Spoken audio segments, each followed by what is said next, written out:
What's up, friends, and happy Friday. Welcome in to Rock Chalk Sports here on KansasNation.com and ESPN Kansas City with Elijah Schmidt and Dan Courtwright. I'm Sean Kellerman. Thanks for joining us as we kick off the Olympics, man. We haven't talked about this enough. I know. Man, you were just talking about this, and I guess it's probably because you're too busy watching Bluey, or is she on Bluey kick?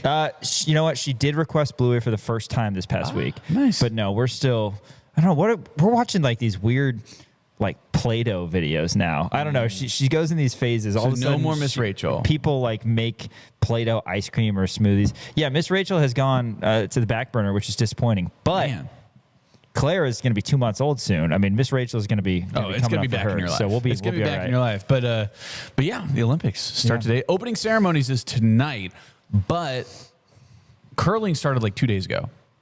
Do you know this? See, I don't like how they do that. Me neither. And it's like preliminary stuff to, I don't know what the deal is. And there's, women's hockey going on and a bunch of other stuff going on before the opening ceremonies. Do the opening ceremonies first. Right. Yeah. That's what and they're I get it. for. It's always good to be pre-prepared, but still, it's just like, I don't need that. I need the Italy Olympic. was not pre-prepared because they just finished their hockey rink. I'm pretty sure like yesterday. Oh my God. I know. I can't believe they got it done.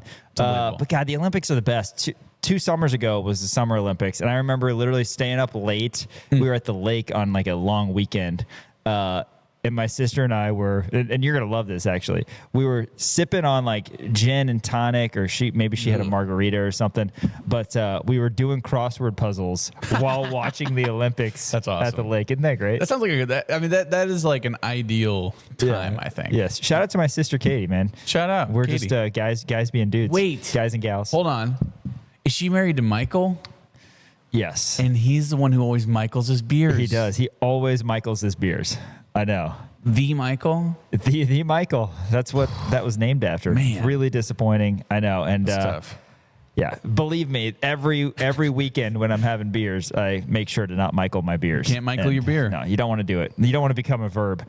Here in the opening segment, we are not going to talk Olympics, but we I guess can try to fit in some Olympic-related basketball's in the Olympics if we need to. Yeah, that's true. There is not the Winter Olympics. But we're talking KU Utah here in the opening segment. Not a secret that Utah is not good, but we're going to talk about them anyway. And KU lost to them last year, so they need to take matters into their own hands tomorrow, 1:30 at Fog Allen Fieldhouse. Hawks are 17-5, Utah just 9-13, and KU has been trending up for quite some time. So we'll break that down here in the opening segment. We're going to hear from Melvin Council and see if Dan can give an animal that he would describe Melvin as. Chameleon.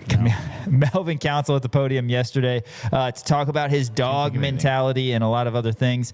And then following that, we're going to be joined by Shreyas Laddha from the Kansas City Star. Shreyas, the type of guy, he is never going to sugarcoat anything. He is going to say how he feels, and we'll get the feelings of one Shreyas Laddha in the third segment.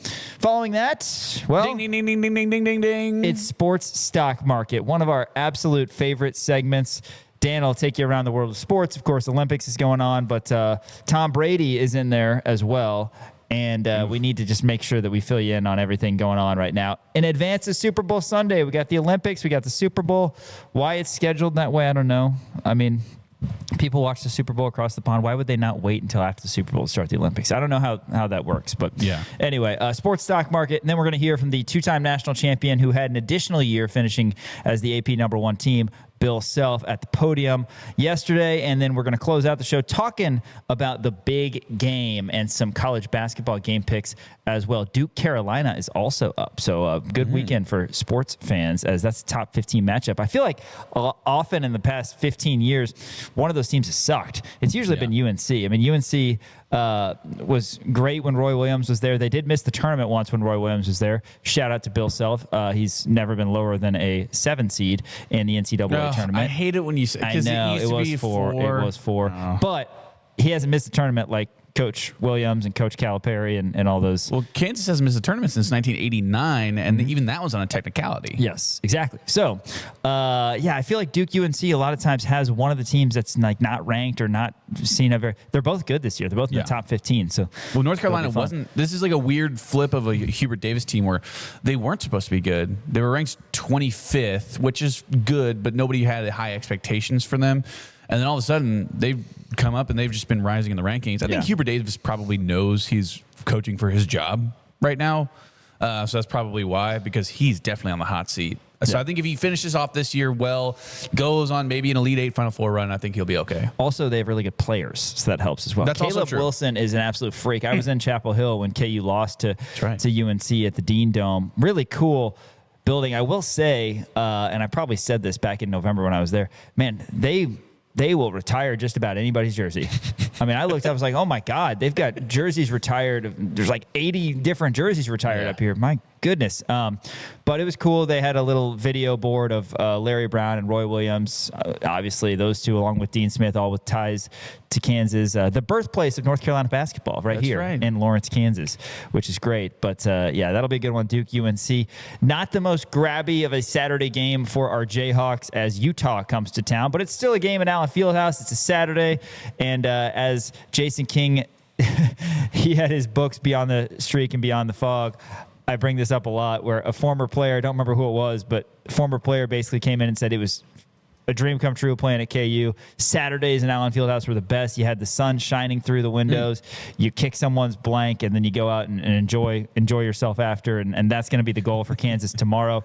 Again, Hawks are tied for third in the Big 12 with a 7-2 record. Arizona is 9-0. And Houston is 8-1. It's the Wildcats who are coming to town on Monday, but we got to get past Utah first, as KU and Iowa State are tied at 7-2. Utah, they share the bottom feeding portion of the Big 12 standings with K-State, as both teams are 1-8. Utes just 9-13 overall. Their lone victory in conference play was a 82-79 win on the Salt Lake against TCU. They did play a couple teams close, including BYU. That, of course, was the Holy War. They've already played them twice. BYU got them in Provo, and they also got them in Salt Lake City. But just 89-84 was the margin of defeat in that one. And, Dan, they've got a couple really good scores that we're going to talk about, but Kansas lost to Utah last year. It's a completely different Kansas team, and that Kansas team probably hit rock bottom when they lost in Salt Lake City. But obviously a great opportunity for KU to get right. Yeah, I think, look, the only player that you have who played in that game from last year is Flory, right? So he's going to be the one who remembers that. But Bill Self is going to be able to bring that up and say, hey, we went to Utah against a bad Utah team. And Gabe Madsen, of all people, and a number of different guys who are going to be working in an Enterprise Rent-A-Car someday, went in there. You went into their house, and they kicked your butt. That's exactly what happened last year. You can't let that happen. Obviously, Utah is, A, different team, and B, a worse team than last year, which is already a relatively low bar. But Kansas, they wound up losing last year. So, you'd think that he'll use that probably as a motivational tool. And the way that this Kansas team has been playing as of right now is still, it's complete flip, complete 180 from what it was last year. And Utah does have some good players. They have two prolific scorers that we can kind of get into. But like you said, it's no secret. Not BYU. It's no secret that Utah is just not a very good team. They're last in the conference in virtually everything. What are you trying to say? Ken Palm, they're 124. Offensively, what are they in the Big 12? I have it pulled up here. Offensively, they're 13th in the Big 12. Defensively, they're 15th in the Big 12. And margin of defeat, 16th in the Big 12. Dead last in terms of margin. So they're just not a good team overall. But here's the thing. They have a top 11 volume scorer in the nation on their team right now. So they can go on runs. They beat TCU. They beat TCU this year. They have 9 wins on their schedule, and they gave BYU a run for their money. So this isn't one to kind of look over. And I think a lot of the fans, and Bill Self always does a really good job of this, not looking over teams. I think it's really easy to right now be like, all right, Monday you got Arizona coming to town. I mean, That's the only thing on the top of your mind. This couldn't be more like Such a trap, right? Yeah, I mean, just because you have seriously the worst team in the conference. Yeah. No offense to K-State. I don't want K-State to be offended by me thinking that they're the 15th best team in the conference. I do think that K-State is slightly better than Utah, but you have the worst team in the conference and then the team at the top of the conference. Yeah. No, absolutely. I mean, 2 days the later. disparity. Yeah, and like you said, it's such a quick turnaround that you're going to be tired. But everybody, every single fan, me included, like I just want this game to be over with so we can get to Arizona because that's going to be an electric game. It's Big Monday. It's going to be here. Number one team coming in the nation, coming out of town. It's going to be an awesome game. And like, oh yeah, but gotta play Utah first. I mean, it's just it's weird, and it does feel like a trap because you don't think Utah knows that. You don't think Utah understands that Kansas fans and maybe some Kansas players, I don't think that they're doing that because Bill Self, again, does a good job of keeping it one game at a time. You don't think Utah understands that? And they're like, hey, look, they're not even thinking about us. So let's try to go on a little run here and let's try to get them on their heels and, apply some pressure to Kansas when they're not even thinking about us. It's interesting because I said when, I think it was when Greenstein was on the show a little bit earlier in the week, I said, no matter what happens in this game, good or bad, post game, I got a feeling Coach Self isn't going to be happy. No. Just because I don't want to say there's not a lot of good that can come out of this game. You can go 1-0. That would be great. And Kansas could move to 8-2 in conference play. And then, you're still staring down the barrel of what would be your most difficult week of the season. Mm-hmm. And man, it's even hard to say that because, to this point, obviously that's true, but you have Arizona, and then you're at Iowa State on Saturday, but then you also have a week where you have Houston and then at Arizona. So you've got a couple really, really tough weeks coming up, and there's a tough game at Stillwater in the middle of that we're not going to forget about as well. And you got to beat Cincinnati at home. So all that conversation for a different day. I think no matter what, there's going to be some sort of motivational words that come from the Hall of Famer after this. But tell us a little bit about the two scorers for Utah, because this Big 12 conference is loaded with teams who have dynamic duos, terrific trios, if you will. Utah has a couple guys who can fill it up. Yeah, look, their head of the snake is Terrence Brown. He's averaging 21.4 points per game. That's 11th in the nation in points per game. He's a volume kind of guy, takes a lot of shots every single game.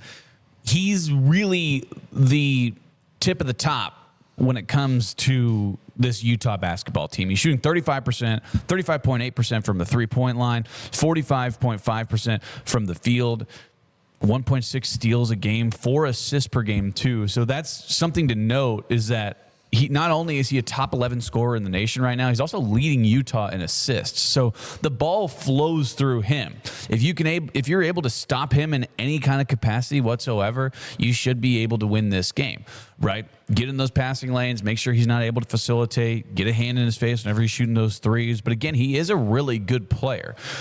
So there is going to be a bit of a challenge there where you have to completely tamper him down. Also, you got Don McHenry, who's averaging 18.1 points per game. That's a top 100 scorer in the nation. So they have two prolific scorers. Also, McHenry, he's shooting 40.6% from three on the season, which is really good. And that's where you're going to see him doing a lot of his work, is kind of on the outside. He's shooting 45.4% from the field. So again, they do have some really good three-point shooters. Their top two scorers are virtually 36 plus. One of them is a 40+% three-point shooter. So that's where you're gonna kind of have to, handle them on the defensive side of the ball. Keanu Dawes is one of their forwards. He's averaging 9 rebounds per game, which is really impressive. When you look at Flory, when you look at Bryson, when you look at those guys down low, this is the guy that you got to be able to box out. And he's able to rake in those rebounds, right? Like I said, 9 rebounds per game. That's tied for 34th in the nation. So they have really good pieces around them. And in terms of nationally, they have guys in the top 100, top 30, top 11, whatever it may be, in different categories. But I think where you see the fall off is the other players on this squad. Seato Traore, not very good. 9.4 points per game, 32% from the three, 39% from the field. Jacob Patrick, he's another guard, 7.2 points per game. He's shooting 46.5% from the three-point line, but doesn't put up a lot of shots. Josh Hayes, Kendall Sanders. You go down the list, and just their depth is not there. They have 3 really good guys who are good at different facets of the game. One of them is a great shooter. One of them is a prolific scorer and assist and facilitator of the ball. One of them is a great rebounder. So those are the 3 keys to the game, which are obviously gigantic keys to the game that you're really going to have to deal with and figure it out. The mismatches, whatever it may be, you can't have a mismatch with Dawes down low because he will take it to whoever's down there, whether it be Melvin Council. And when you're on a switch, they're going to try to feed it to him. If you have a Bryson Tiller switch on Terrence Brown, he's going to take advantage of that mismatch as well. So Kansas really has to do a good job in terms of finding out what they're good at and completely shutting that down. Utah last year beat us 74-67. That was a part of the dreadful Utah swing of Utah and BYU. Utah was a little bit better last year, but they still were the 11th seed in the Big 12 tournament. They, of course, were led in that one by Madsen, the all-time leading three-point guy in Utah history. He hit 5 of them. Mike Sharamjomps, the point guard that you remember, had a lot of really good size, and he played a part. And Lawson Lovering, he was 1 of 9 at the free throw line. That was a hack-a-shack situation, and it didn't matter. And it's just so strange, honestly, Dan, looking back at Kansas' roster last year, because we've grown so accustomed to this roster and how much we love these guys, honestly. And this is not a stab at the previous guys, but you look, and it just, the more you look back at the team, it's like, man, yeah, that probably was a 5, 6, 7 seed, right? They didn't play well. They ended up getting a 7 seed, but you had DeJuan Harris and Zeke Mayo and Hunter Dickinson and KJ, and then you didn't get Rylan Griffin to play well all year, and AJ Storr really didn't play well all year, and you didn't have a lot of juice in that team. And now this year's team is just completely different. You feel like the winning culture is back. You've got the energy. You've got the athleticism. You've got the speed. And it's something that, quite frankly, Utah is not going to match. I have no idea what the prognosticators expect out of this game, but I would imagine that Kansas is, upwards of a 15-point favorite because Utah is just not very good. And the Hawks got to get it done. That is a big reason that, I don't want to look ahead toward Arizona. You have to beat Utah. And then, like you said, I do. 3:30. That's the thing. 3:30, 3:45. And that's what tomorrow. Utah wants us to do. Yeah, 3:45 or so tomorrow. We can talk about KU being 8-2, hopefully, and focused on Arizona. Arizona gets Oklahoma State.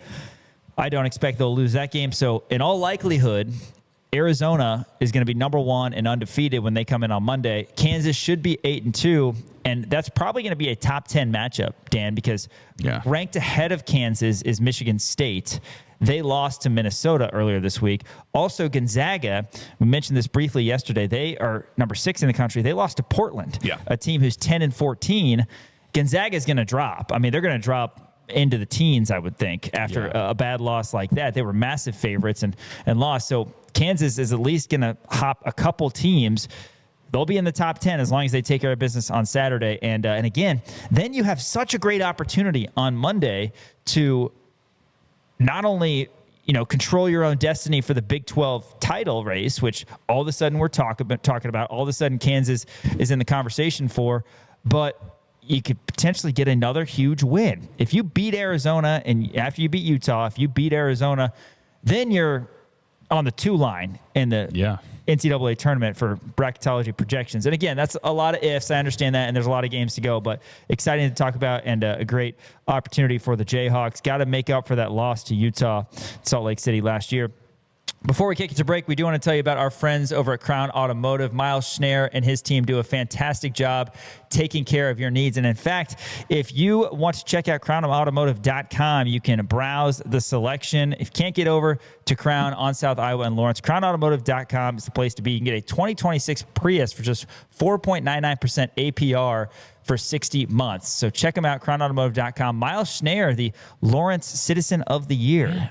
Shout out. That just happened earlier this week, and our first partners here at Kansas Nation. KU and Utah goes down tomorrow at 1:30 at Fog Allen Fieldhouse, right before the Kansas women take on Cincinnati at 4:30. So, if you can, support both the men and the Kansas women. Kansas women need a win as well. All right, after this, we're going to go to Allen Fieldhouse. Melvin Council spoke to the media yesterday, and we'll hear from the dog himself after this. ESPN Kansas City and KansasNation.com. I'm Kenny Logan Jr., and you're watching KansasNation.com. Hey, check us out on KansasNation.com. Right now, actually, you can check out the newest episode of Time Out with Tyshawn Taylor. Dan, really excited about this one. Of course, we've got a great collection of podcasts on the Kansas Nation Podcast Network, and always entertaining with Tyshawn. Absolutely. And this upcoming episode, one of my favorites, because Thomas Robinson was sitting on that couch right there. I can still feel his presence, by the way. But T-Rob was here. Mario Little was also sitting on that couch as well.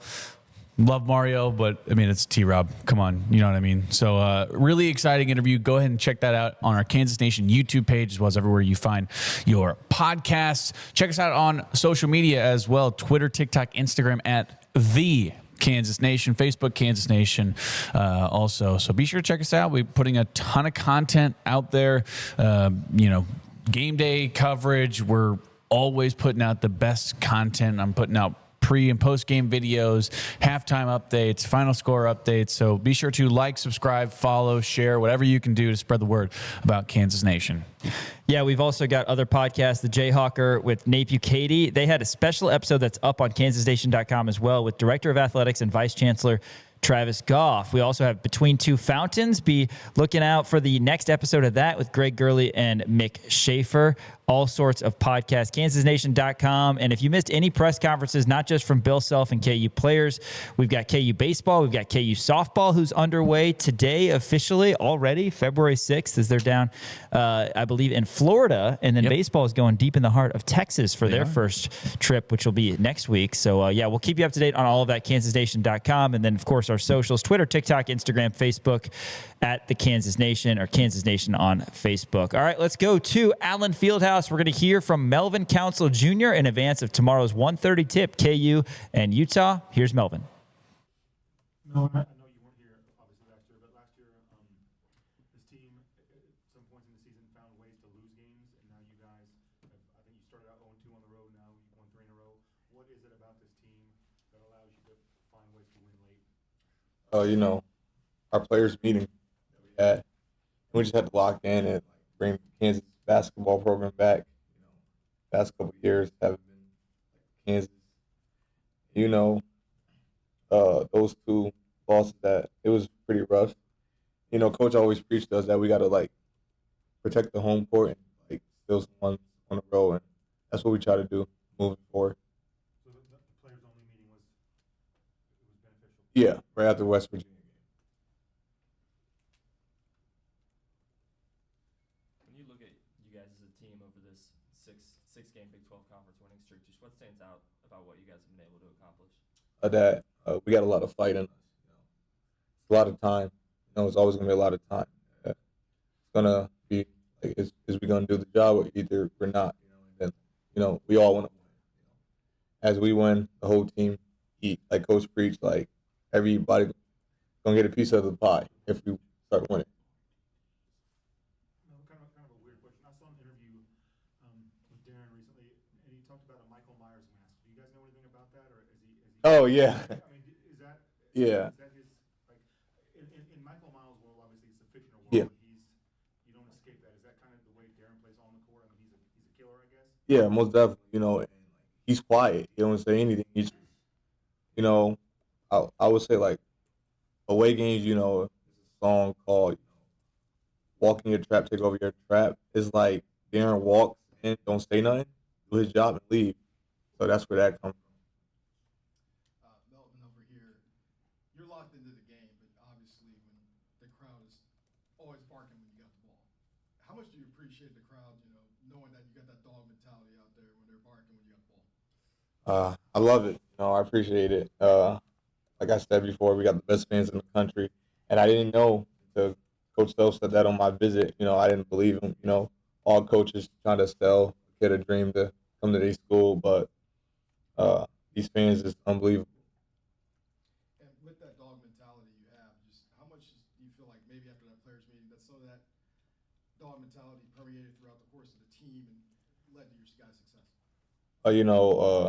Like I said before, I'm like the keys to the car, so that dog gonna start with me, and then my teammates gonna always have my back. As I go, they go, stuff like that. And when I'm not going, they trying to pick me up so I can start to go. Melvin, big minutes for the starters lately, yourself included, 37, 37, 38. I'm sure you play 40 if they asked you to, but where are your legs and where do you think this team is fatigue-wise? What are you guys doing to get extra rest if you can find any? Oh, I'm fine. Uh, we just gotta. I just have that mindset. It's win games. I don't really care how much minutes I play or I play the whole game. I just want to win at the end of the day. And I think all our players is joining in together. Marco had went down against the against AJ. He tripped over AJ. Usually he have minutes and like I get the break and stuff like that, but he couldn't. Then I just had to find a way. That game I think everybody was tired that game, but we just trying to win at the end of the day. You had the Saturday and then Yeah, obviously a grind and then get right back to it. Monday, you got the same thing this week. yeah, Did that feel short to you, the turnaround like that? yeah. Most definitely, it's so short. As I was talking to my mom, I've been looking at my apps, my tickets. I'm telling her like the season's about to end soon. These games is coming sooner than I think. Then we got the Big 12 tournament. And yeah, I just want the season to keep going. Flory's played better on both ends. Since that players only meeting, have you seen a different approach out of him, or what's that been like from your perspective, his play? Yes, I definitely seen a different approach out of him. Flory and DP is our offensive guys. We got to look at them, and Flory don't get the ball. Is I get mad because he deserves it because he played defense for us. So I see he switched. Like when we don't give him the ball, he still play defense. Back then when we didn't give him the ball, sometimes he had not play defense how he usually do, but he figuring it out and stuff like that. Melvin, can I ask for a comment, sort of a general comment? There's, talk in the air all over the place about, about NIL situation and how much it's changed the game. From the players' perspectives, you're, just a shining example of the system working really well for somebody. Could you address that from players who maybe don't get the shots that they want right out of high school, and if you keep going at it, you might be able to work your way into the situation that you'd always hope for? Yeah, I came from a small city, Rochester, New York, took the JUCO route. I really came from nothing, but all I can say is just put in the work. Somebody gonna see you. Somebody gonna find you. And I know the whole NIL, the portal, the NBA, G League stuff is messing up a lot of high school kids and stuff like that. But I would tell people like coming out of high school, don't even worry about that. Just keep killing, keep staying in the gym, and somebody's gonna look at you. Either it's D2, D1, or D3. There are a couple guys right now who are maybe on the fringes of getting minutes. Seeing Jaden and Cole, they've been in a little bit. What are you seeing from those guys in practice right now? Oh, a lot. That grit, they pushes us. Cole and JD, they be at the starters, talking junk to us, beating us some of those segments and stuff like that. But uh, once they get in, it's like it's not gonna be a surprise to us because we see the work they put in practice. That pass you made to Darren in the corner, perfect lob pass over the defenders. Was that a set play? Yeah, Was yeah it a great pass? yeah we practice that play all the time. But what I could say is I'll be mad at Darren when he pump fake and shoot it. I don't know why he do that. I think he's trying to draw us out, but yeah, that like I knew it was gonna go in because he does that in practice. Like he does that all the time. Like that was like a free throw to him. And I have to dribble, then I pass it, but I didn't even dribble, so it was kind of a weird pass. And they said that like he was like falling out of bounds a little bit. So I'm just glad he made the shot. The fans love you so much. A lot have been asking if you could come back another year. Have you looked Uh, into that? I haven't looked into that, but I've been hearing things, seeing things, and stuff like that. And I mean, I would love to come back if I had another year. It's Kansas, why not? Bill Self. So yeah. Melvin, appreciate you. Melvin, what do you consider the identity of this team, and do you think there's anything you guys need to keep doing to kind of get to a point where you feel like this is the established identity? I say like we got to just keep putting our foot on people necks, not letting up. First half, second half. We have a good first half. We can't come on second half sluggish. We just that's stuff that we need to work on. I feel like as time go, practice and we're like team bonding and stuff like that. I feel like we're gonna reach our ceiling real soon. A lot of really good stuff there from Melvin Council yesterday at Allen Fieldhouse. Dan, what in particular struck you? Well, he said, walk in your trap, take over your trap, which I absolutely loved. I love that. I mean, obviously it's a song, but I also talked about the Darren Peterson, Michael Myers mask too, which I saw that I was looking for it yesterday. I couldn't find the actual video of it, but I know I saw it on Twitter, and then I kept scrolling and I completely forgot to bookmark it. Usually I'll bookmark stuff like that, but I mean, that just kind of proves to you what Darren Peterson is, and it proves us to be right, I guess, because we talk about how good he is, right? The talent level that he provides, which there's a lot of guys who are super talented and it just doesn't go anywhere, right? And they don't have that killer instinct, right? And I mean, I'm going to go ahead and say it just because of the way that his NBA career went. Like Andrew Wiggins was kind of one of those guys where uber talented, but kind of in the beginning part of his career, didn't really have that killer mindset. Just kind of was coasting a little bit on his talent level. When you look at the guys who are different, the guys like, and I'm going to say it, Michael Jordan, the guys like Kobe Bryant, the guys like LeBron James, especially in those Heat years. You know what I mean? Those guys had that killer mindset. And Darren Peterson talked about it in that video where he was like, hey, look, like I'm just a killer. Like I'm a quiet guy. I go out there and I just kill.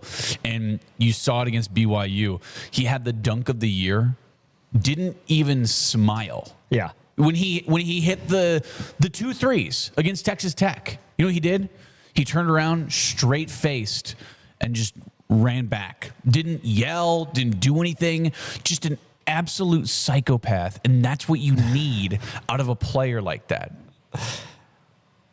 I thought you were going to keep going. Yeah, the dunk in particular was amazing because his facial expression does not change. No, it's at amazing. all. It's like everyone else is absolutely losing their mind. His teammates are losing their mind. Yeah. Trey White had a great reaction. Oh man, just disgusted. Yeah, like, just disgusted. Man. And then Jamari McDowell is like a little kid in the candy store, like going on his head. But by the way, if you're ever like at a game or watching on TV, one of the best guys to look at is Justin Cross.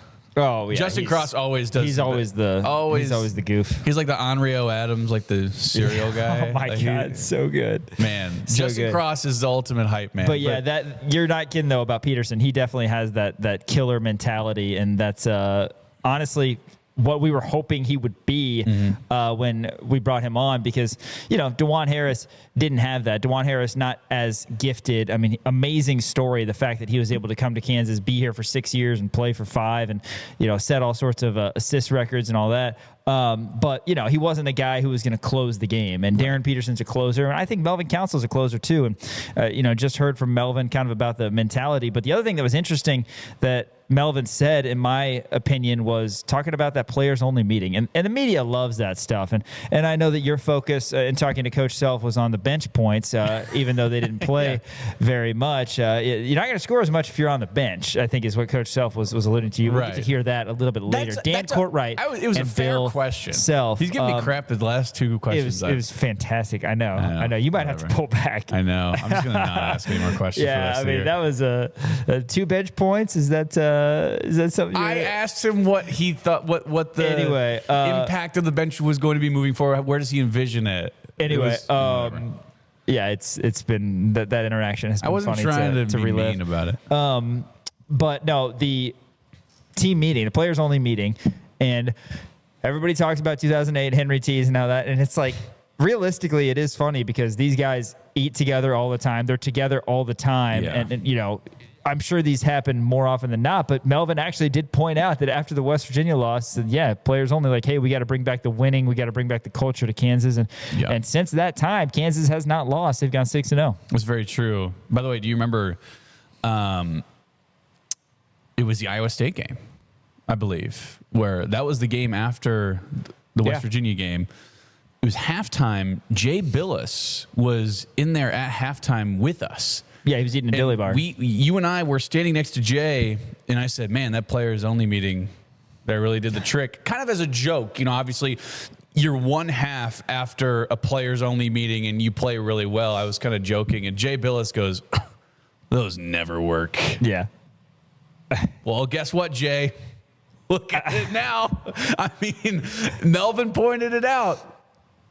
Kansas hasn't lost since. Jay Billis, a friend of us over at Jayhawk Radio Network. Yes, Crimson and Blue Show. Yeah. Appreciate having best him friends, on. I would say. I would say he's one of my best friends. He's at my wedding. Quick things for Kansas softball and baseball before Shreyas Laddha comes in. KU softball, like we said, opening their season in Tampa. At the USF Rawlings Invitational, the Hawks already defeated Bethune-Cookman. Other matchups, Illinois State, South Florida, Michigan, and Florida today, tomorrow, and Sunday. Jennifer McFall is really excited about her team. She returns 18 players, plus there's 9 newcomers, 3 of which are transfers. So a lot of returning players. Obviously, Haley Kripe is viewed as one of the leaders. She's the starting shortstop. She hit .329 and 2 homers last year in 2025. They also return does KU softball senior Presley Limbaugh, as she'll be leading, either leading off or hitting somewhere else toward the top of the order. She's an all Big 12 defensive team performer, and everybody's really excited about Ella Boyer, a incoming freshman who is going to be a middle of the order bat. By the for way, KU softball. Okay. And I'm pretty sure I need to go find that roster. I'm pretty sure the roster that they printed off for us said that she was 6'5". She's not 6'5". She's not. She's 5'4". Yeah. Sometimes the clerical errors get again, us. But shout out as well to Kaylee Washington. I don't know if you know this, but she went to Santa Fe Trail. I know. What? That's gasp worthy. Dan's brought that up about 36 times. Shout out. She's like the second most famous person to come out of Santa Fe Trail, other than Barnum Brown. Barnum Brown, yes. Shout out. He's on Wikipedia under Carbondale. Yeah. Top Damn Carbondale straight. name. We have a sign up and everything. KU baseball got some preseason All Big 12 honors. Guys that we talked to, guys that you heard from a little bit earlier in the week on Rock Chalk Sports. Brady Ballinger, Dariel Osoria, and Dom Vagley all receiving preseason All Big 12 honors. Vagley and Ballinger are both juniors. Osoria is a senior. Kind of go through this real quick. They were all named to the preseason All Big 12 baseball team. So it's not like a first team, second team, third team, anything like that. And Kansas picked tied for 5th in the 14-team baseball Big 12.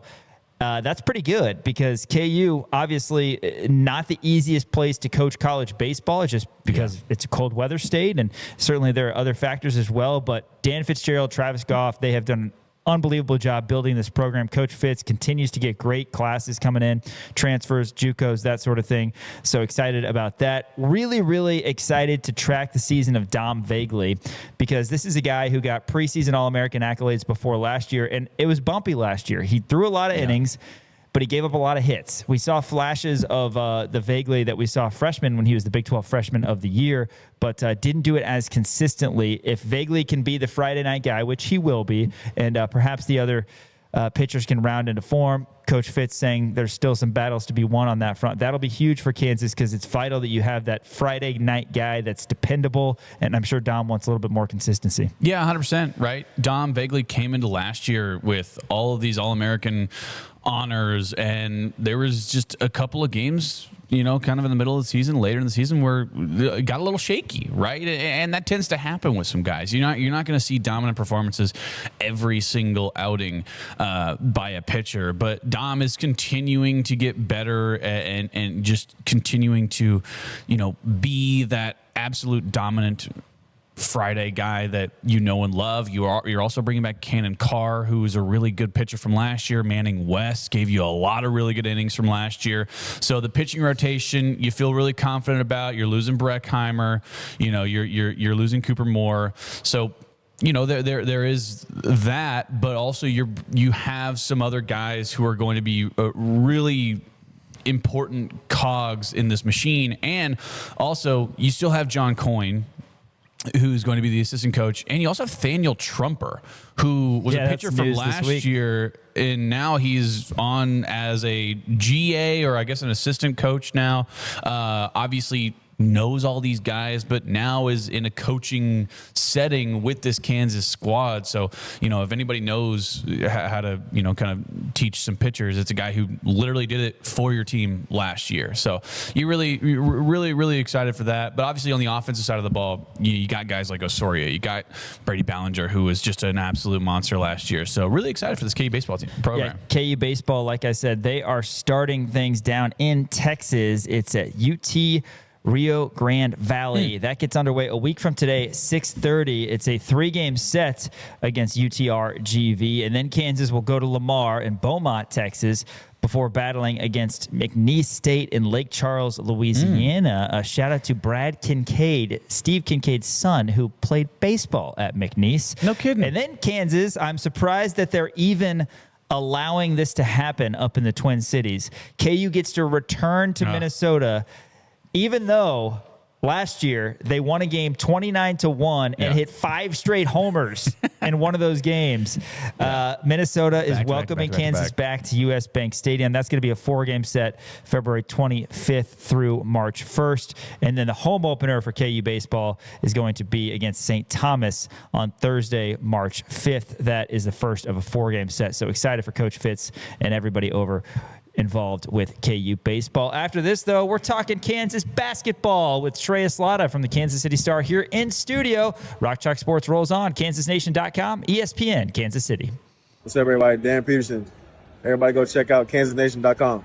Welcome back to Rock Chalk Sports here, KansasNation.com, ESPN, Kansas City. Well, we know Shreyas Laddha loves waving the wheat, but nobody does wave the wheat as well as Dan Courtright. The old one-handed wheat wave. There's a certain energy that comes with Jayhawk basketball. The crowd rising together, the band playing, and I don't know what Dan's doing right now. That unmistakable moment when fans lift their arms and wave the wheat. It's a tradition that represents pride, unity, and Jayhawk spirit. With Jayhawk checking from Central Bank, that tradition doesn't stop when the game ends. Jayhawk fans can carry their pride wherever they go with the official Jayhawk debit card, a simple way to show school spirit every day.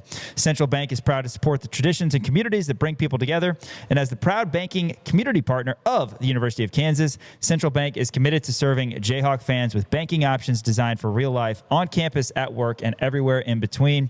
If you're ready to wave the wheat beyond the stands and learn more, go to jayhawkchecking.com. That's jayhawkchecking.com. Central Bank, the proud community partner of the University of Kansas, member FDIC. Let's bring on Shreyas Laddha from the Kansas City Star. He's not going to wave the wheat with me. His arm's injured. His arm's he told me before, so he can't get it done. But Shreyas, thanks again for coming on, as you do every Friday here on Rock Chalk Sports, talking all things KU. Well, it's been a while since we played, but a very successful trip to Lubbock for the Jayhawks. Kind of one of those Bill Self things. I know that you've been here, 3 years covering KU, something like that. And Greenstein kind of had a similar question for him when he was here on Wednesday, because this is kind of how it was for KU fans being so spoiled all those years that Kansas won the Big 12. Is there's always been really good teams in the Big 12, like there are this year. And there's always been some adversity, whether that be a Saturday, Monday, or have to travel, or, this guy's nicked up, or we don't have the depth, or we're not hitting any shots. But Kansas finds a way. And that was the game, I felt like, on Monday, where it was like, okay, you had a lot of things stacked against you, almost to the point where fans, and maybe the last couple of years is a reason, fans, I think, would have understood if Kansas lost. But now it's like, okay, now we're back to being Kansas. We expect to win. And what a victory. They pulled victory out of the jaws of defeat. Yeah, that was a quintessential Bill Self road win. When you look back at that game, first of all, I was stressed out of my mind in the last 30 seconds having to rewrite half my story. Oh, see, being a writer is tough. Like, it's nice when you have like a 30-point blowout. You know what you're going to say. I mean, there's no really exist in my time at Kansas. They have been very limited. There's been a lot of close games. Right. But, I'm looking at it and, you see him make that three and you're like, oh, my God. They're tied. And you're wondering, how is this game tied? They got out-rebounded 14-5 in the offensive class. Texas Tech made 12 three-pointers. Kansas made 6. Kansas turned the ball over 15 times. And somehow, some way, Kansas won by 3 points. And to me, that's super impressive because, Texas Tech hasn't lost at home. Obviously you can talk about them missing a starter at Anderson and stuff like that, but This was the worst Darren Peterson game up to those last 90 seconds. I mean, he had 10 points at the half, a 3 of 10 shooting. Then in the second half, he just felt like he was non-existent out there. He took 2 shots until the last 90 seconds, and then he makes the 2 biggest shots of his young Kansas career so far. And I think the crazy part to me is, like, that's the difference in this team versus last few years' team is they win ugly. They win pretty. They would just win. They find a way to win that I think last 2 years' iteration of Hunter Dickinson and KJ Adams and DeJuan Harris, they're good players, et cetera, but they lost a lot of games that, Bill Self has been known for winning. And at this point, this team is winning games that, you look there and you're like, the stats feel like they should be lopsided the other way, but the game score tells me, hey, Kansas is going to win this game. Yeah, 100%. And, it almost feels like Kansas didn't deserve to win that game, but Darren Peterson happened, right? And I wanted to talk to you about something that was brought up in the press conference yesterday with Melvin Council. That's the players-only meeting, because everything that he said, he was asked about, this win streak, what's attributed to that. He said right away, this is the players only meeting. And we were joking about this because in the Iowa State game, the game after the West Virginia game, at halftime, I jokingly said something to Sean about, it looks like that players only meeting worked, kidding, because they never. And then Jay Billis was next to us and he was like, man, those never work. Well, all of a sudden, look at where Kansas is at now. They're beating, really tough top 15 teams on the road. They beat BYU. They beat Iowa State. They're on this win streak.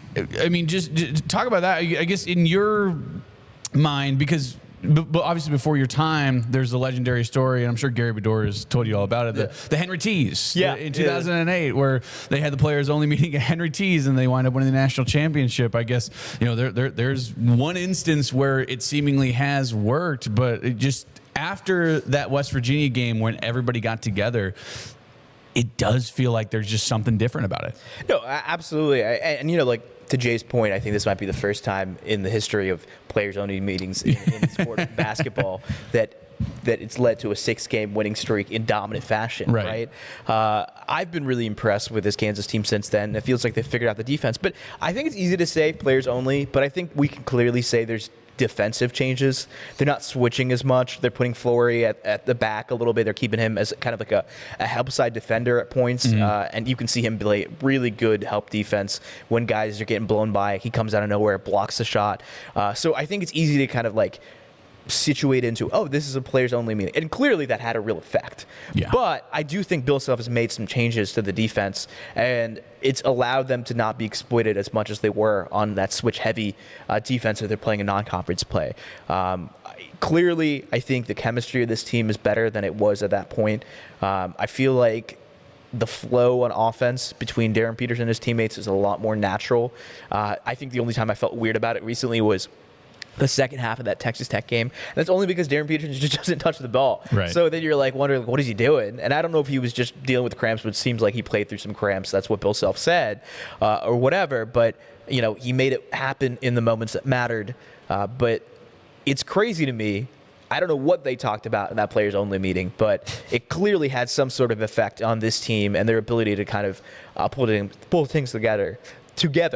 I think the one interesting thing is I think last year they had a players-only meeting and it was just a disaster. Yeah. It didn't really work out. I think that was right after that they lost to BYU and nearly lost to Colorado on the road. Yeah. Or Lost to Utah. Utah, that was the one. See, this whole players-only meeting, I think it just comes down to two things.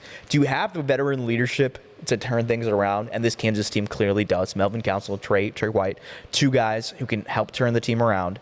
And number 2, do you have the personnel to back up how you want to turn things around? And they do, right? I think, to me, this is the best iteration of Kansas basketball I've seen on the beat. People will point out the number 1 seed with KJ Adams at the center, but I always felt as good as that team was. That was a masterclass coaching job by Bill Self.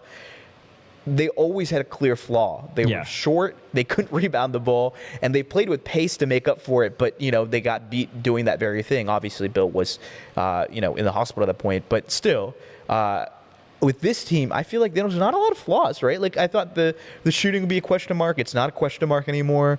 The defense is top 5 in the nation. I'd say top 3 in the nation. Good. The offense is good enough. It's number 33 in KenPom. It's just the offense efficiency. But to me, when I watch the offense, like, you know, it's so built on the defense, like the transition shots they take off turnovers, and it's so heavily dependent on Darren Peterson at points. But unlike previous years, there is supporting help. Melvin Council, Trey White, Flory Bidunga, Bryson Tiller. It depends on who in what night, but you're hoping and praying, basically, outside of Darren, that you get at least 2 guys. And for me, it feels like every night they get 2 guys outside of Darren that can score the ball. Shreyas, Laddha, Kansas City Star, joins us here in studio. And yeah, a lot of great stuff that you just brought up that I want to touch on. But, you know, Melvin Council showing leadership. That's not normal. I mean, maybe it's normal at a smaller school, but it's not normal at Kansas to embrace the culture and the leadership aspect as much as he has in his first year. I mean, that's something that it takes a while. You got to take your lumps. You got to see the guys ahead of you. You got to see how, like Devontae was such a great leader, but Devontae was a year younger than Frank Mason. And Frank, he learned some leadership from guys ahead of him. Melvin just came in kind of, you know, cold turkey and essentially has taken this thing over, and that's been big. And then the other thing that I want to talk about is winning helps everything, and guys are going to play better when they're more confident, and wins lead to confidence and vice versa, all that sort of thing. But I feel like everybody has taken their game to the next level from an individual standpoint.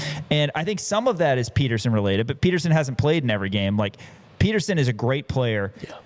Melvin Council and Trey White are having the best seasons of their career. Bryson Tiller continues to get better. Flory Bidunga is literally the best version of Flory Bidunga that we've ever seen these past 3 weeks. Is there anything in particular you attribute that to? And what's the next step for Kansas being a national title contender in your mind? Because so much has gone right. And top 5 defense, like you said, there's a lot of kind of ingredients to a team that can compete. Yeah, I mean, look, I don't think anyone saw Trey White shooting 43% from 3 coming in, but it's clear that, you know, the spacing that's provided by Darren Peterson is helping him, but he's also just looks confident out there with a shot. I think that's, you know, confidence is so key, right? And we talk about Cole Rosario and his, you know, the intangibles that he brings and the hustle he brings, but he hasn't figured out that, you know, ability to actually make the ball in the bucket. I think, you know, Melvin Council is succeeding at Kansas because it was a learning curve initially in the year when he was missing a lot of layups, when he drove to the basket, when he was playing like he had to play at St. Bonaventure. Now, he doesn't have to do that all the time. So the nice thing about that is, so when there's Peterson on the bench, or Peterson's not playing as much, or Peterson just needs to take a backseat, Melvin can put on the burners and do the things that he did at St. Bonaventure a little bit and not have to do it all the time, which reserves his energy and lets him do that in moments that matter. Flory has been fantastic on defense. His ability to switch everything is really, really good. He's playing great help side defense. Bill Self said he's the best defender in the nation. Darren Peterson said the same thing. I don't know if I'm there yet, but he's been one of the best defenders in the conference. I think the offense is still a work in progress for him. I think he can be even better on that end. But he's been tremendous. And Bryson Tiller, right? Like he's shown you flashes. He's had games where he's looked really good offensively, but he's quite kind of trying to figure that out, because on this team, he needs to be the guy who's standing on the perimeter, spacing the floor, versus I'm sure on teams growing up, he wasn't that guy. He was probably in that mid-range section, but it kind of gets a little polluted, or I guess congested, I'd say, between Flory and him, and he's okay with taking that step back. And Bill Self has talked about it. Like, we need him to play like a stretch big, and he's played like a stretch big. And, you know, for some reason, teams don't defend him as much as they should out there, and he's made him pay. When I look at this team, what I think they need to keep doing is doing exactly what they're doing. I really don't think there's that much more they need to do. Their defense is so tremendous. I think it's going to give them a chance to win a lot of games, even if their offense is struggling. We saw it in the Texas Tech game when they couldn't score the ball. The defense is what kept them in the game late. And we've seen that in other games too. And on top of that, offensively, you just hope Darren Peterson can be healthy, or as healthy as he can be. I think right now that cramping issue is kind of I don't really know what to expect game in, game out. It's clear he was not as fluid in his movement against Texas Tech because you saw how he's moving against BYU. But hopefully they'll figure it out by March. And if they can't, you got to just play through it. I mean, that's all you can do at this point. You got about a month left of real college basketball play, and you have to make sure, I mean, a little more, a month and a half, but you have to make sure, you leave it all out in the court. And I'm going to be honest, I don't think Peterson's the type to just sit on the bench in the middle of the NCAA tournament in round 2 when they're down 5. I think he's going to just end up playing through it because that's when it matters the most. Yeah, 100%. Shreyas Laddha from the Kansas City Star joins the show here in studio. Shreyas, another quick turnaround for Kansas. Those Saturday, Mondays, we were talking about it off air, just how exhausting it is for us as, reporters, let alone for players. Mm-hmm. And Sean and I talked about this. This feels almost weirdly like a trap where you have literally the worst team in the Big 12 2 days before the best team in the Big 12. It's hard not to look at Arizona right now. But you got Utah coming up, who has 2 prolific scorers on their team and a really good rebounder. Just tell me a little bit more about Utah, what you can expect out of this Saturday game. Yeah, I mean, I think this should be a game that Kansas should be able to handle pretty handily. I think it's one of those games that if everything goes right, Darren Peterson's playing less than 25 minutes a game, and so is most of the starters less than 30 minutes a game. I think, yes, they have 2 prolific scorers, but Kansas has done a tremendous job against some of the best scorers in the nation, AJ DeBonza, JT Toppin, etc. And a lot of that's attributed to Flory and Bryson Tiller playing great defense. I expect that to continue on Saturday, and honestly, I wouldn't be mad if the Kansas men's basketball team is looking ahead to Monday, because they should look ahead to Monday. This team that's coming in Monday, Arizona, is really, really good, and but they have a chance to go out there and lose in Allen Fieldhouse. I'm curious to see what the betting line will be for both games, because I think this Kansas team will have a blowout, and they haven't had a blowout in a while, so I think it'll be nice to kind of see them blow out Utah. I mean, this is a pretty bad Utah team. I mean, AJ DeBonza dropped 43 against them, and everyone knows AJ DeBonza is the king of beating up on bad opponents. Not to throw some shade, but everyone just look at his numbers against top 100 opponents for otherwise. Totally. But I expect Peterson to have a really good game against Utah. I expect them to have no ability to stop him, and I expect that to happen with a lot of the guys on this team, just because I think Utah doesn't play great defense, or as good defense as they should. And I said in the Texas Tech game, I didn't think Tech had the defenders to really stop Peterson. And I don't know how much of it was the Crams versus him just, foul hunting a little bit in the first half. But they managed to play good enough team defense to make him uncomfortable. I don't think that Utah has the personnel or the length to make that happen against Peterson. Well, let's talk KU Arizona. I mean, we're not going to talk to you before then. And Arizona, this is going to be a unique situation where, first of all, it's February and a team hasn't lost, but the number 1 team in the country, undefeated, playing now in Fieldhouse, and it's not Kansas. This is going to be a massive game. Kansas, should they defeat Utah, they're going to be in the top 10 as well. Both Gonzaga and Michigan State lost this week. So obviously it's going to be an electric atmosphere, but from the Kansas side of things, it's more than just, winning this game and defending home court and all that. This is a chance to get a marquee win and to stay in the Big 12 race. The Texas Tech game, when Kansas won that was the first time I was like, okay, now we can start talking about championships, which is what we used to do so often around here. Kansas controls their own destiny. It's not going to be easy, but your Houston game is at home, and, are you going to beat Arizona twice? That's a tall task, but it's been a tall task what Kansas has done to this point. So preview Arizona a little bit, because we're all obviously going to look ahead to that, and that should be an unbelievable night in the Fog. I mean, they're tremendous, right? I mean, they're undefeated for a reason. They have a elite team on both ends. It's interesting the way they play basketball. They don't shoot a lot of threes or attempt a lot of threes. I think there's an ability there where if Kansas gets hot and they figure out a way to get hot, they can win that game against Arizona. But there's a reason why Arizona is a clear number 1 team in the country. When you look at their stats across the board, it's hard to find a lot of weaknesses. And I think Kansas is going to have to go in with the mindset of we got to play the defense to the level that we've been playing this streak, but even better. I think in the streak, outside of the BYU game, they had not let a single team score above 70 points. Obviously, the BYU game was a weird game where you could not stop Bridget Saunders from making threes. Right. But I think they're going to have to do that against Arizona to win the game. Like, if Arizona scores 75, I think Arizona wins the game. I think if Arizona's held below 75, I think Kansas has a good shot to steal that game.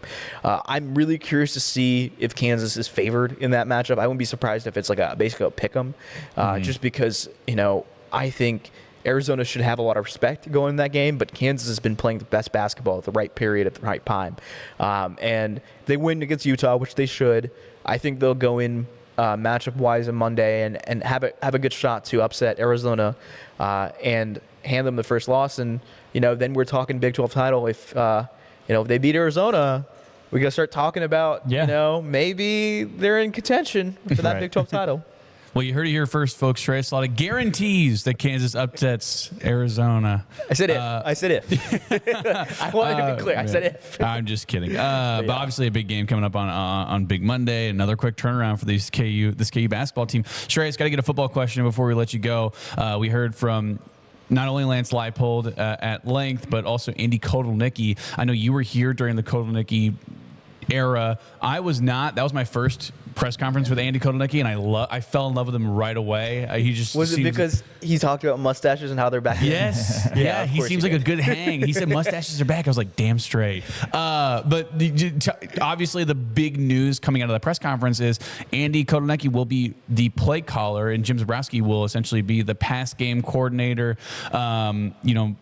We kind of expected a little bit. I guess you're not going to bring back Andy Kotelnicki without him having a big say in the offense. Now we know he's going to be calling plays on game day. Your thoughts on Andy K coming back? I think it was a tremendous hire. I think, Lance Leipold talked about a long time about keeping the status quo if Andy K did not come back. It's a really great thing that he did not keep the status quo. They got very lucky that Andy wanted to come back. I said this in my story. I had a source tell me that Andy had a lot of jobs on the table. Yeah. Like, he was offered the Stanford offensive coordinator job. He was offered the co-offensive coordinator job with Alabama. I know there was some murmurs that he was in the contention for the UConn head coach job. For him to come back to Kansas says a lot of things. And I also have to give major props to Zabrowski to sit there and say, okay, I was an OC for 1 year and you're wanting to basically let me take a step back. Like, yeah, you can call him passing game coordinator, and yeah, he could be in charge of the QBs.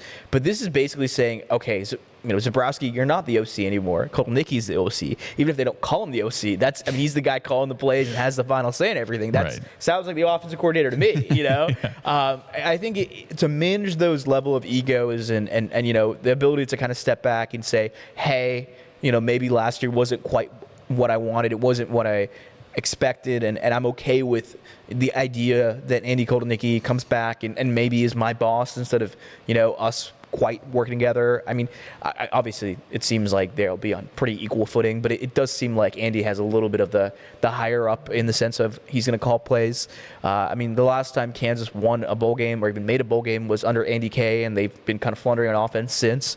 I think it's a huge, huge pickup for Kansas. I think it's going to make whoever the quarterback they choose is, whether it's Zeke Marshall or Cole Ballard. I think it will be one of those two. I don't think Chase Jenkins is getting the job. Sorry, Chase. But I think he's going to make their life a lot easier. I think that's the one thing that has been missing since he left is there's not a lot of plays where things just look easy for Jalen. Like, everything felt like a process. Yeah, good point. Whether it was Zabrowski or whether it was Grimes, I think Andy does a tremendous job of making things easier on his offense. He's super creative.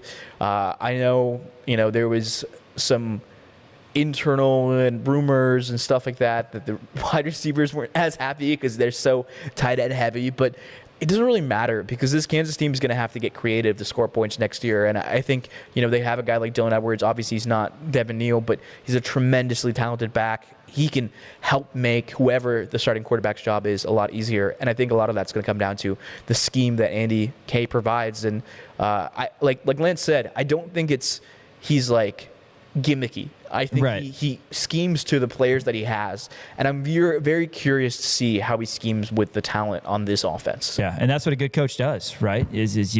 What players do you have, what talent do you have, and how do you score, how do you win with them? And you could tell that Coach K was trying to be humble about all the offers that he had. But yeah, he could have gone anywhere. A number of different titles, and he came back to Lawrence, so really exciting. Shreyas, always appreciate your time, man. We'll see you tomorrow in the fog. Absolutely. Thanks for having me. All right, Shreyas Laddha, Kansas City Star, joining us. After this, it's Dan's favorite segment, Sports Stock Market, Ding, Rock ding, Chalk ding, ding, Sports, ding, ding, ding. KansasNation.com, ESPN, Kansas City.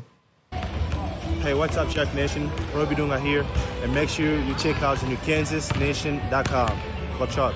Welcome back to Rock Chalk Sports. Want to shout out Mitch Bales and his team over at Game Day Men's Health Lawrence. They can get you back in the game. Dan Courtwright's going to tell you exactly how, but our friends and partners over there at Game Day. Yeah, a great partner here at Kansas Nation. Game Day Men's Health. Check them out. Just Google Game Day Lawrence, and they'll be the first one to pop up. You got to go get yourselves checked out. Your health is super important. I know guys like to push things off. They go, I'll be fine, whatever. But I urge you to go check out Game Day Men's Health. Nobody likes going to the doctor. You got that white coat phobia. Well, guess what? It's a plush man cave-like setting at Game Day Men's Health. And your first visit is 100% complimentary. Why wouldn't you go? They're going to go. They take your blood. They make sure everything is working. If it is, great. If not, they're going to do everything that they can to get you back in the game. If you don't have the energy to spend time with your family, go to the gym. Go to work. Do a good job at work. Check out Game Day Men's Health. 50% of men over the age of 40 have low testosterone, and 60% of men deal with erectile dysfunction at some point in their lives. So be sure to get yourselves checked out. If you're dealing with something like that, go check out Game Day Men's Health here in Lawrence. Sports Stock Market Ding, ding, ding, every ding, ding, Friday ding, we've got here on Rock Chalk Sports. Dan, kick us off. I would love to. Stock is down on nicknames. I love Radio Row and Super Bowl week leading up to it because I'd love to be a part of it. I would too. It's awesome. It does seem awesome, but also it gets to a point where you just run out of stuff to ask. Yeah. And so there's always the weirdest questions that are being asked on Super Bowl week at Press Row, and all these guys are just super tired of it. And Jackson Smith and Jigba was on Radio Row. I believe this was yesterday. There was a reporter by the name of Bladen Kirk, who asked Jackson Smith and Jigba. He said, hey, do you have any nicknames? And if not, can I give you one to try out? And Jackson Smith and Jigba was like, sure. Yeah, why not? He said, the Emerald City Route Artist. Awful. Is that the worst nickname you've ever heard in your life? The Emerald City Route Artist. I get what they're going for. JSN, by the way, he handled it. He goes, that's nice. That puts him in such an awkward spot. Oh, yeah, that's good. See, he has a nickname, JSN. Although I do agree that nicknames for professional athletes now are way worse than what they used to be. Yeah. I mean, we used to have the Black Mamba. Round Mound to Rebound. Round Mound to Rebound was great. Diesel. Yeah. Now, Shea Gilgeous-Alexander, you know what his nickname is? SGA. You know what Anthony Davis' nickname is? Ant-Man. No, AD, Anthony Davis. Oh, Anthony Davis. I was saying Anthony Edwards. Anthony Edwards, Yeah. Yeah. Everybody's AD. let's see, who else is there? LeBron James, the king. See, that's like the solid. last of the, yeah. You know what I mean? Right. D Rose. But yeah, I mean, JSN, I get it. D Wade. Yeah. Now, here's one for you that you haven't heard probably in a while that I heard a lot back in his OKC days. Durantula. Oh, I love it. That was a good one. Easy Money Kevin Sniper. Durant. Easy Money Sniper is so good Also too. good. Kevin Durant, he might be the last one with great nicknames, but even going back to NFL, Night Train Lane, Rain Man for Sean Kemp, William the Refrigerator Perry. Yeah, the fridge. So good. See, Devin the Motor Singletary, that was a bad one. And I think that was also I know he's given one of your to favorites. himself. That we always made fun of him for that. They're so bad, but D-Hop, it's oh my God, The Answer, The Truth. The Answer and the Truth. Just so good. Yeah, The Truth. And now they're just terrible, man. Yeah, just bad. I mean, so what is who are we working with these days? AR, I mean, again, AD, Anthony or KD, Austin, obviously. So I guess KD. Durant's got 3 of them. Ja, or we just go with Greek normal Freak. names.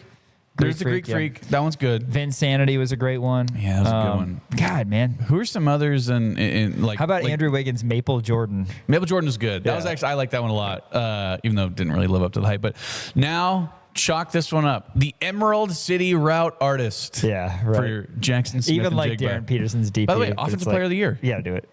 Yeah, dude, he is ridiculous. He is ridiculous. Yeah, shout out to Matt Stafford, not Stat Padford, Brian Haney. Oh man, I have that in here. Well, we can go ahead and do it. Stocks down on Drake May. We got a text last night from a noted Patriots fan who will remain nameless, but you might hear him. He will remain nameless, but you might hear him on the call tomorrow. We didn't ask Shreyas about the Super Bowl.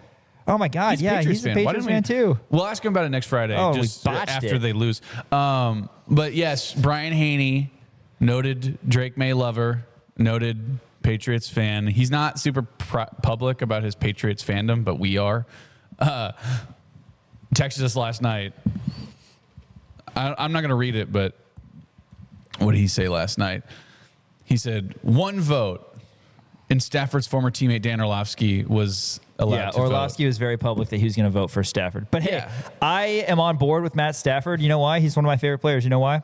Girl dad. Shout out Matt Stafford. Girl dad, just like I am. Yeah. His Drake May kids, doesn't even have any kids. I was surprised at Matt Stafford's kids' names. He's got four girls, and I'm sure they're all beautiful and perfect. Their names are Sawyer, Chandler, Hunter, and Tyler. Sawyer, Chandler, Hunter, and Tyler. I was surprised. Are you sure he's a girl dad? He's got 4 girls. He's got 4 girls. But yeah, Drake May taking that L. Will he do the same on Sunday? We have to wait and see. Matt Stafford, 52 touchdowns. I am afraid that that's going to add fuel to the fire. Your most valuable player. He also will be back. Stafford will next year. He essentially said. How about Touchdown Tom? Speaking of nicknames, stock is down on Team Allegiance. He says he doesn't have a dog in this fight. Yes. Tom Brady says he just hopes both teams have fun. Right. That's what he doesn't have a dog. That's what Andy in this Kotelnicki fight. said. So okay, here's the question: is Tom's allegiance to the Raiders now? See, but I don't know. I guess and maybe that's what he's saying. And he played 3 years for the Bucs, and that's how he ended his career. But the dude has a statue. I know. Yeah, they built him a statue, and he's like in Foxborough outside the stadium. And he says, "I don't have a dog in this fight." I think he's salty that they're good.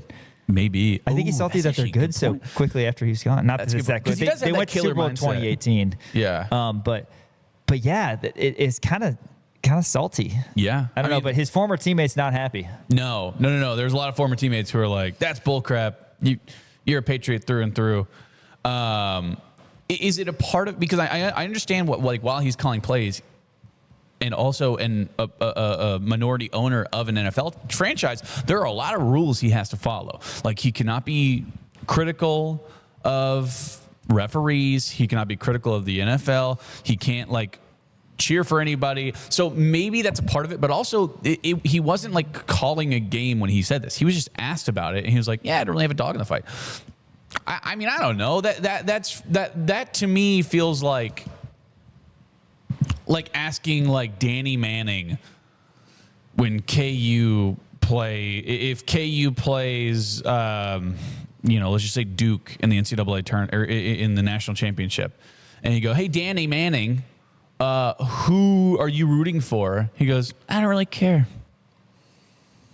Who cares? I don't have a dog in the fight." Yeah, you do. Of course you do. Play for KU. Fans, the best. You're the all-time leading scorer. Fans want that. Absolutely, that's what they want. Yeah, Patriots fans, I can't imagine are super thrilled about it. But I didn't think about that. Where he's probably salty. He wants to think that the Patriots were only. He wants the Patriots to be bad without him. And the other thing He's is such a that Drake narcissist. May is only 23, and he's going to be the Patriots quarterback for a long time coming. How old was Tom when he won his first one?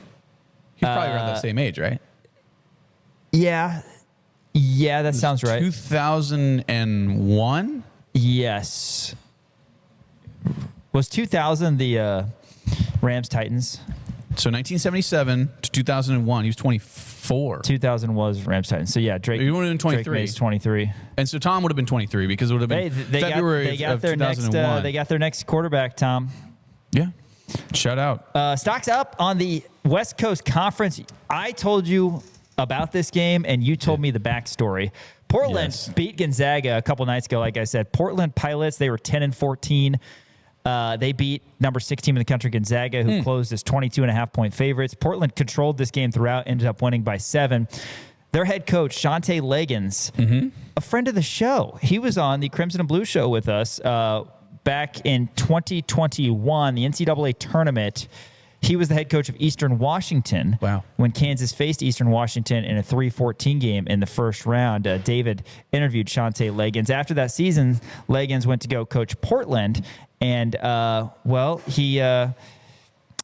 he probably does not have any eligibility left. No, I can imagine he does. And if he does, he'd be on the IR because apparently this is from Brenna Green, who is on KOIN News. Of course. She is in... Yeah, she's up there in Portland. She said, here's a new one for you. A week ago, there were so many players sick for the University of Portland that head coach Shante Leggins had to play scout team against Portland. He was out there playing scout team. And you know what happened? He wound up tearing his Achilles. So there's a picture of him. We don't have the picture for Stock Market. I should have put it in there. But there's a picture of him on the sideline. Apparently, he told Brenna Green, he said he was going to sit the entire time versus Gonzaga. And he was standing up the whole time, just hopping on one leg, yelling and screaming. How can you not, man? If you think your team has a chance. How gratifying did that have to be for him? Man. Portland hadn't beaten Gonzaga since 2014. Because you know why? Because he was on the scout team. He got him ready. Yeah, totally. He got him ready for Gonzaga. Totally. Plus, he did the coach. I mean, he's putting in all the work. He's only 44 years old. Hopefully, he is back after. Who was the Georgia State? Ron Hunter. Ron Hunter. And, yes, his son hit that RJ. game winner. That's right. Did he also tear his Achilles? And he fell off. No. Oh, yeah. Yeah, Ron. Yes, yeah. I believe it was Achilles. Yeah. So he had the exact same thing. And when his son hit the 3-pointer, he fell out of the chair and cracked his cast. Yeah. I remember that. Right. And he had to get a new one. Right. And that was when Baylor was really struggling the first couple rounds. Of course, they had the loss to Georgia State. They also, around that 4 or 5 year time frame, Dan, had the loss to Yale, where Torian Waller-Prince was asked at the press conference after, how does Yale out-rebound Baylor? And he says, well, you go up, you grab the ball, and you come down, and that's considered a rebound. So they did that more than we did. Yeah. That's great answer. I love that. He's just there so he doesn't get fined. Hey, stock is stock is up and then down on Father Time because, as we know, the Olympics, the Winter Olympics are starting right now. We're actually watching snowboarding, which is super sick.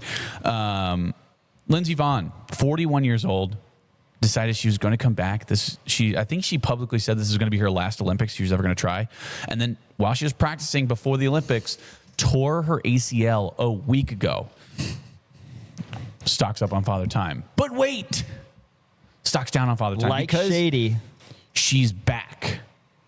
Guess who's amazing. back? She's that is back. Amazing. She didn't have the surgery. Her ACL is just flopping around in there. She didn't have the surgery. She's coming back and she is still competing. That is and she crazy. went through a practice run yesterday and she looked good. That dog mentality. Oh my gosh. Lindsey Vonn, confirmed Shout out. Dog. This is my favorite one right now. This stock's up on conference supremacy. Oh, isn't this great? We have a picture of this. This is fantastic. It's the Big Ten, as we know, has won the last 3 championships for football. So the Big Ten official site is selling Big Ten trifecta shirts. One with Michigan from 23, one with Ohio State from 24, and Indiana from 25. Who is buying this shirt? My favorite comment. What is it? Is a comment that says, this could set a record for most unpurchased shirt ever. Most unpurchased shirt ever. No Michigan fan is going to buy something that's got an Ohio State logo on it. Especially, and vice versa. Especially, shouting out the fact that they won the championship. I get what they're trying to do, but my God. And no Indiana fan is going to buy because they're like, hey, we're the new dog in town. Like, I don't know. I guess I don't if you're want like to recognize the conference foes. I feel like a Northwestern football fan, maybe. Yeah, that's like the only thing you can grasp onto is, hey, we have a really good conference, so that's why Northwestern sucks. Somebody should send one to Feinbaum. All right, one more here on Stock Market. Yeah, that'd be great. Stock's up on holding grudges. This is fantastic. So Utah Valley, UVU, they are moving from the WAC to the Big West next year. But apparently, they didn't pay the $1 million buyout fee. So there's essentially an exit fee where you're like, all right, well, we're moving conferences, so we're going to pay you $1 million. They haven't paid that yet.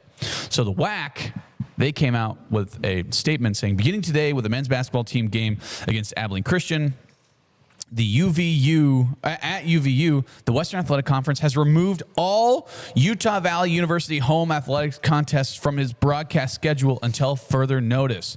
These events will not be available for broadcast on ESPN Plus or otherwise. This action is required due to Utah Valley University failing to meet its obligations under WAC bylaws, resulting in its status as a member institution not in good standing. I like this. That makes me angry because now I'm not going to be able to watch Utah Valley basketball. Isn't that crazy? I know. It's horrible. And I'll lock in. I know. I have a lot of money on the Utah Valley Abilene Christian UVU, game. man. I love yesterday, a good. They'll pay. I imagine they'll pay and eventually get their games back on. I mean, you have to, right? You'd have have to. Funds. But if you're a Utah Valley fan, which I don't know if there's a lot of them, like they're probably like, hey, pay the money. We want to watch these games. Shout out to TCU's Tanner Toulson, who is a transfer from Utah Valley. How about that? Is that right? There's your nugget for the day. That's our sports stock market today on Rock Chalk Sports. We're going to hear from the Hall of Fame head basketball coach Bill Self right after this. ESPN Kansas City and KansasNation.com.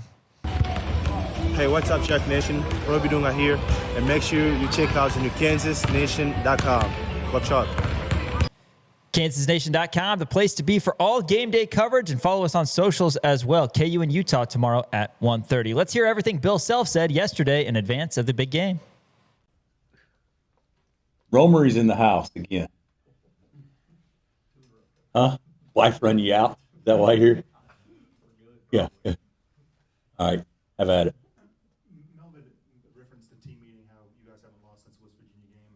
Have you noticed a difference in those guys at all during this stretch? I mean, anything just off the top of your head? Yeah. Playing better. Guys are seeming to enjoy it more. I think that attitudes have been good. I don't think they were ever bad. We were just kind of blah. And I think we certainly showed more energy. So, and winning's more fun than not winning. So, probably a combination of all those things.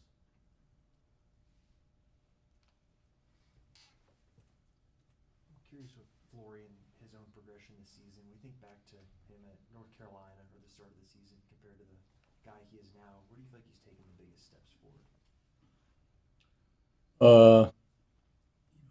I haven't studied his numbers from a points per game or rebounds per game in certain sections of the season, but I would say his aggressiveness on both ends. He's making more plays for himself offensively, just like taking it off the bounce from the perimeter and driving it. He did that. I think he scored 4 points against Tech doing that.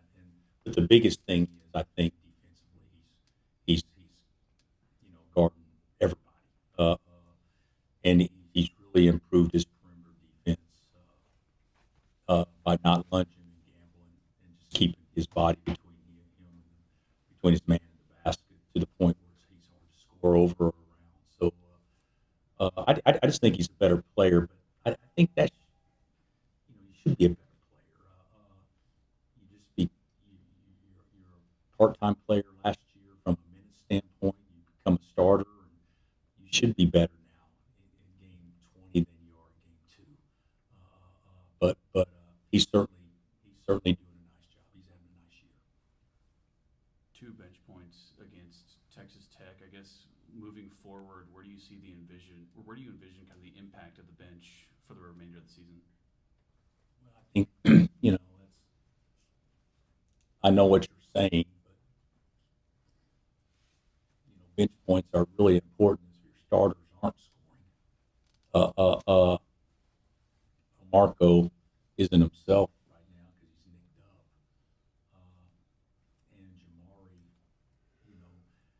And Jamari, didn't make shots in that game, and Cole didn't. But sure, we'd love to get more production off the bench. What are we averaging a game off the bench? About 13? Is that about right? Not in league, but I'm talking about for the season. So we'd love to get more. That's one of those stats to me. It's important, but depending on the number of minutes you play, like if starters are playing 34 minutes a game, that leaves you 30 minutes a game total for bench, and you're not going to score 20 points in those 30 minutes. A lot just depends on the amount of opportunity. But I think our bench actually hasn't been bad. I think we've been okay. And when we needed somebody to have a big game because we were off, we usually had somebody come through, i.e. Marco and Mari at different times this year. So we need more. There's no doubt about it. But it's kind of a misleading stat, in my opinion. How is Marco doing in the days since? Because he was obviously able to play and had a chunk of minutes, but how's he been doing in the days since? He hasn't. He couldn't practice yesterday, and he'll be limited at best today. So his availability on Saturday, depending on if he's able to practice tomorrow, is still a question. And then I think this is about to be the fourth game in a row you guys play a top 10 scorer in the country. What stands out? I hadn't even thought about that. I mean, you got Haggerty, Devonta, Toppin, and now what do you see from Terrence Brown?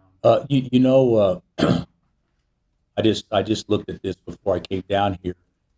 How many twosomes in our league are averaging 40 points? You just don't see that very often.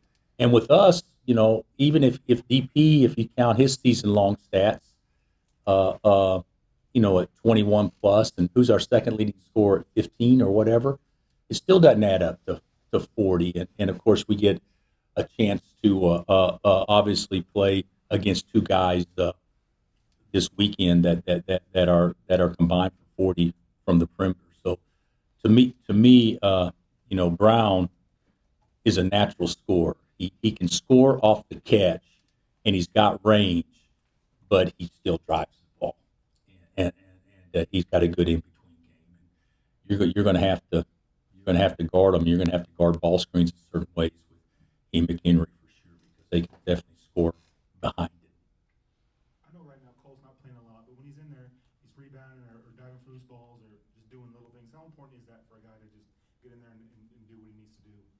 Well, it's really important for anybody that has not had the opportunities that he probably wished he was having, because we went for a period of time where we played Jaden and didn't play Cole, but I think Cole's attitude and the way he plays in games from an effort standpoint is the exact same way he plays in practice. So I still believe, and it's going to happen. He's going to make some shots. He's a good shooter. He shot it really well the last week or 10 days in practice. It's just a matter of time he's going to make it. The thing about it is, with some players, before they get to college, you can take 5 or 7 shots to find a rhythm, because it's okay to be a volume guy in high school. And at college, you don't have that opportunity to be a volume guy. You got other guys on your team that can actually do it. So it's a different situation for a lot of guys coming in that were scorers or shooters, that maybe instead of getting 12 looks a game, you're getting 2, and you got to make 1 or 2. It's a little bit different pressure, but he's handling everything well. And to the question about the bench, Cole's very important to us getting production off the bench. What did you make of the Saturday, Monday turn? You got another one coming up, and what do you do to try to find extra rest for those starters? Big minutes. I don't think it's bad if you win on Monday. Our schedule is everybody's got a story. Everybody can spin it away, or your schedule's hard or whatever. But Saturday, Monday games aren't easy when you do a lot of them. I think we have, if I'm not mistaken, do we have one more Saturday, Monday, Chris? We play Houston on Monday, 1 day prep. So a lot of it depends on who you're playing in those particular games. So we would be playing the number 1 team in the country on 1 day prep. We'd be playing the number 5 team in the country on 1 day prep, and then we're going to Texas Tech, the number 13 team in the country, on 1 day prep. So those type of things make the schedule harder that what the analytics and people may not understand. But good preparation to make your team tougher and harder. it seems like they play 42 minutes in a 40-minute game if you let them or if they needed to. Does that help with that? Just the mindset of your guys? I think we got one guy like that for sure, and he can play all day. I don't know if we have a team full of. I think Trey can play all day. Trey and Melvin to me are the guys that can play all day. But the other guys, I think our conditioning has gotten better.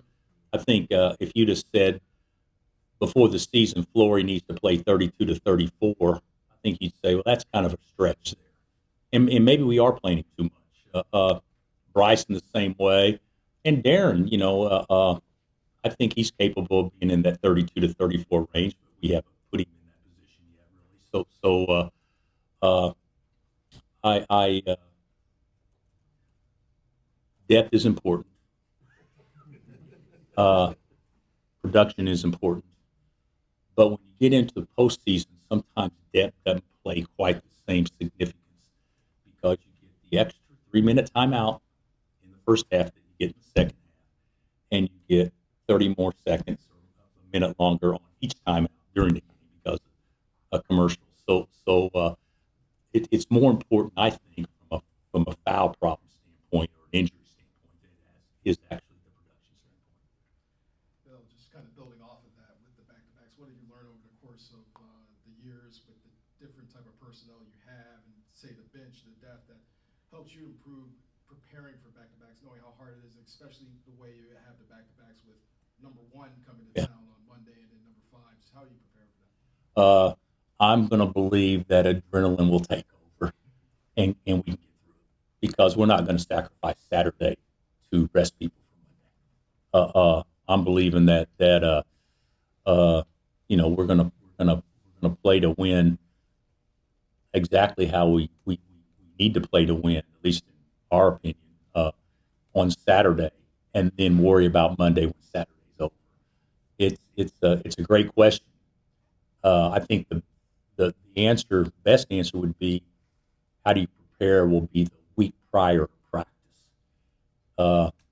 Can you go 5 days in a row, knowing you got a Saturday, Monday? Can you prepare for the second game the first part of the week before, so that way the players don't even know you're doing it, but you still you don't sacrifice preparing for the first game of that weekend.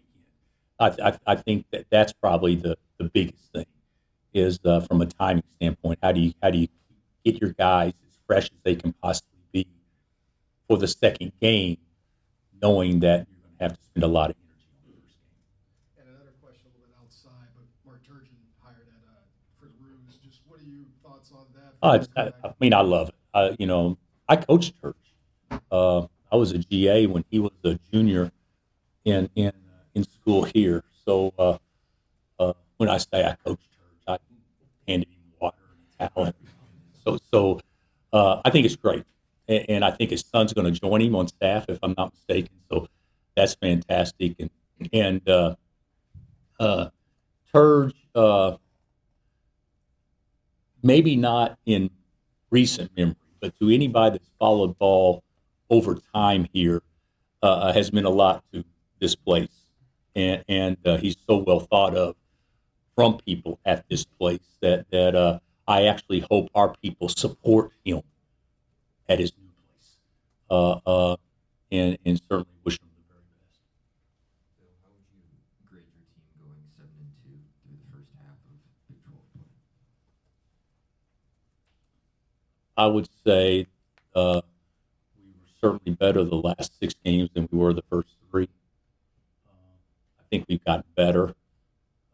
I wish we could play the first 10 days over. We can't, but we've done about as well as you can do based on the hand we dealt ourselves after 3 games.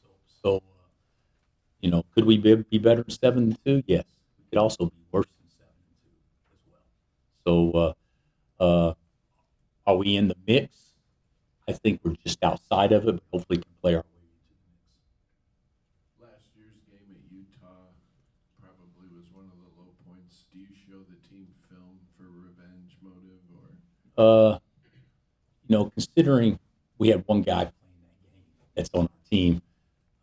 I won't show them. I'll show them maybe video of how they attacked us, what we tried to do last year. But this team's so different. Their team's so different. Everybody's so different year to year now that we won't talk about revenge. But we will talk about how they handled us last year, and certainly we can't let that happen. What did the film tell you on Darren's 2 threes? He was behind the line. But was Melvin an unsung hero getting him the ball there? Well, the first pass he got him the ball. You could say, well, Flory's the one who got him open too with the screen. But the first pass, Melvin got him the ball, but the second pass, Flory set a screen, and Melvin just jumped up and made it off the bounce. So if I was going to, you could say that about Mel, but you could also say it about Flory because he freed him twice. The fans love him so much. There have been people saying they'd love to have him back another year. With all the crazy eligibility stuff, is there a chance he could come back? I really think DP will not be here next year. I know. I don't know. I haven't studied it. I know that there would have to be some things that are done, and the NCAA has made statements that they're certainly frowning on waivers, so to speak. I think it was interesting to see that the NCAA denied Chambliss, if I'm not mistaken, a 6th year, and his reasoning for applying for it because he redshirted 1 year at the Division II level, which still means he got what he still get 5 to play 4 even after redshirting or something like that. Or 4 to play 4 even after redshirting. So I don't really know or understand, but would I love that? Absolutely, I love coaching. Bill, obviously it's a little early to speculate, but I'm curious what you think about when you look at the teams that have made deep runs for you in the past. Do you feel like you see the traits in this team to kind of make a deep run, or is it too early to kind of make I think it's too early to tell much. Do I think we have the capability to be really good by the end of February, early March? I'd say yes. Do I know that it's positively going to happen? No. Do we have to get better to get there? Yes. And we also need to be healthy.